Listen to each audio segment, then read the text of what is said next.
Okey, selamat pagi murid-murid. Kita sambung lagi pembelajaran kita pada hari ini, iaitu Pendidikan Moral Tahun 4, tema Saya dan Jiran.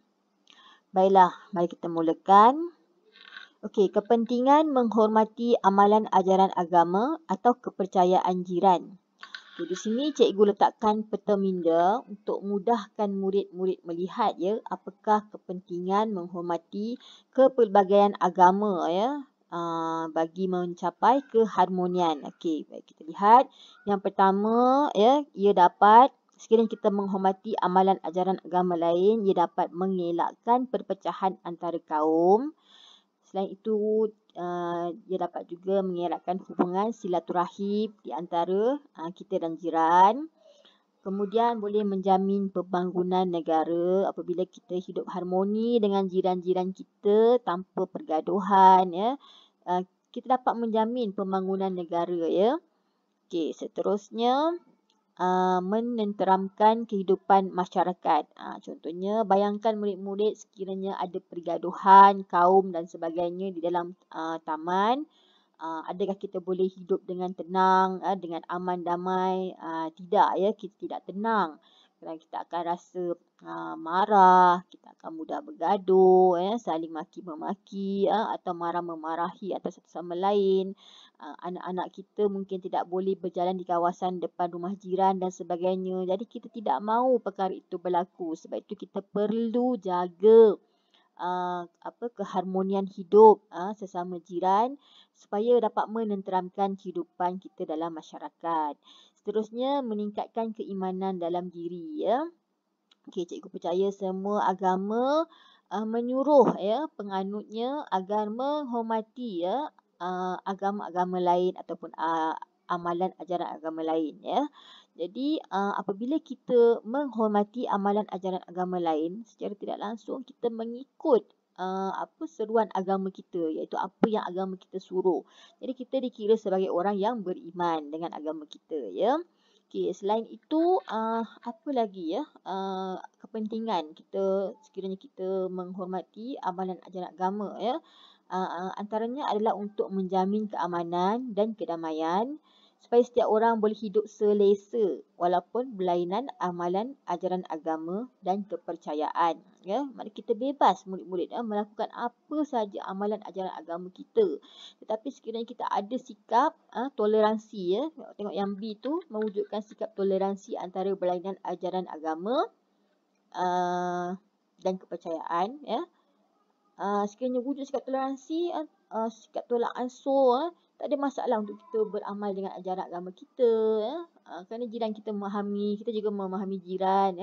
Jadi itulah yang akan mencetuskan keharmonian dalam kehidupan kita. Baik, seterusnya mengekspresikan perasaan berkaitan dengan amalan ajaran agama atau kepercayaan. Okey. Baiklah, bagaimanakah perasaan kita terhadap kepelbagaian amalan ajaran agama dan kepercayaan? Okey, kita lihat dulu pada gambar yang cikgu letakkan di dalam slide. Okey, terdapat 4 watak di situ, iaitu ada Bavin, Amsyar, Yuzi dan ibu kepada Bavin. Okey, jadi Amsyar tanya kepada Mak Bavin. Makcik, apakah yang sedang dilakukan oleh Bavin? Okey, Mak Bavin jawab, Bavin sedang sembahyang. Dia menyanyikan lagu puji-pujian kepada Tuhan, iaitu Tevaram, yang merupakan salah satu amalan agama Hindu. Okey. Jadi apa jawab Amsyar? Oh begitu, agama Islam juga ada seruan azan untuk menandakan masuknya waktu solat. Kemudian apa pula kata Yuzi?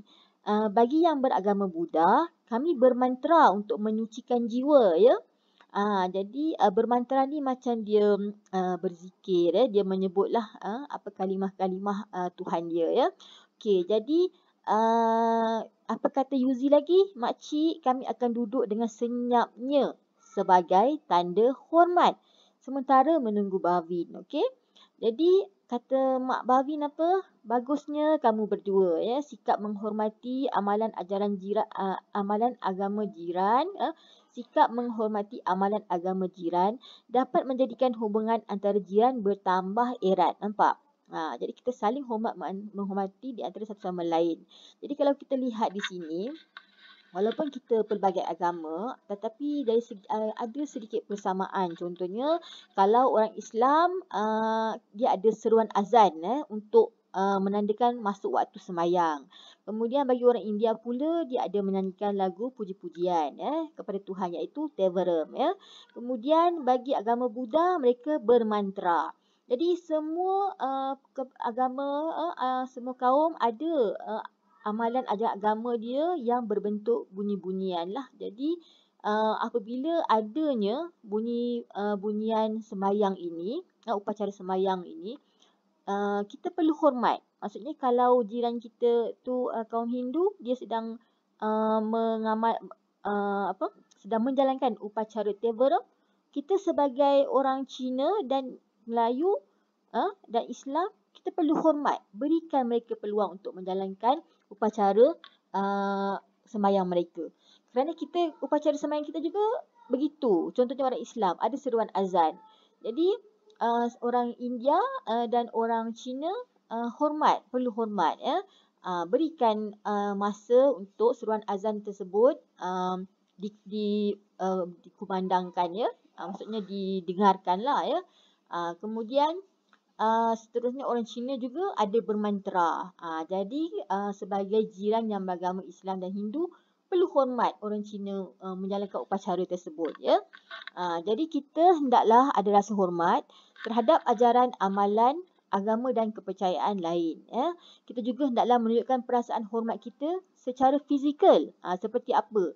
Seperti diam dan tunduk hormat ketika amalan agama dilakukan Kemudian contoh macam dalam situasi Bavin di sini, kita tak bolehlah Amsyar dan Yuzi bersembang kuat-kuat sebaliknya berikan masa agar amalan agama tersebut tamat bukannya lama jadi kita berikan masa okey, sebelum kita menyambung perbualan okey, baik, seterusnya kita lihat mengamalkan sikap menghormati amalan ajaran agama atau kepercayaan jiran. Okey, kalau kita lihat di sini gambar sini Arun memainkan lagu dengan kuatnya ketika semasa jiran sedang menunaikan solat Zuhur. Adakah wajar tak tindakan Arun, murid-murid? Tindakan Arun tidak wajar Okey, apa yang Arun perlu lakukan ialah perlahankan atau tutup sebentar lagu tersebut bagi menghormati jirannya yang sedang menunaikan solat Zuhur mungkin tak lama, dalam 10 minit, 15 minit Arun boleh perlahankan. Kalau nak dengar juga mungkin boleh perlahankan janganlah pasang terlalu kuat. Tapi murid-murid, dari segi, kalau bukan dari segi upacara agama, sememangnya kita tidak boleh memasang lagu terlalu kuat murid-murid sehingga dapat didengar oleh jiran sebelah. Kerana apa? Mungkin jiran sebelah ada anak kecil yang sedang tidur Jadi kita perlu hormati Okey, baik, seterusnya murid-murid. Okey, kita lihat gambar kedua. Sanjeevan dan adiknya bermain bola ketika jiran mengadakan upacara penghormatan datuk yang meninggal dunia. Jadi tindakan Sanjeevan adalah tidak wajar Sanjeevan perlulah menghormati upacara penghormatan ahli keluarga jirannya yang telah meninggal dunia dengan tidak bermain-main di kawasan tersebut Sebaliknya, diam sebagai tanda turut bersedih atas pemergian ahli keluarga jiran. Okey. Baik, sekiranya Sanjeevan dan adik masih kecil dan tidak memahami, maka ahli keluarga Sanjeevan lah yang perlu memberi nasihat kepada Sanjeevan Baik, seterusnya okey, lihat gambar yang seterusnya. Kamu tidak menghidangkan daging lembu kepada jiran beragama Hindu yang berziarah ke rumah. Okey, wajar tak tindakan kamu?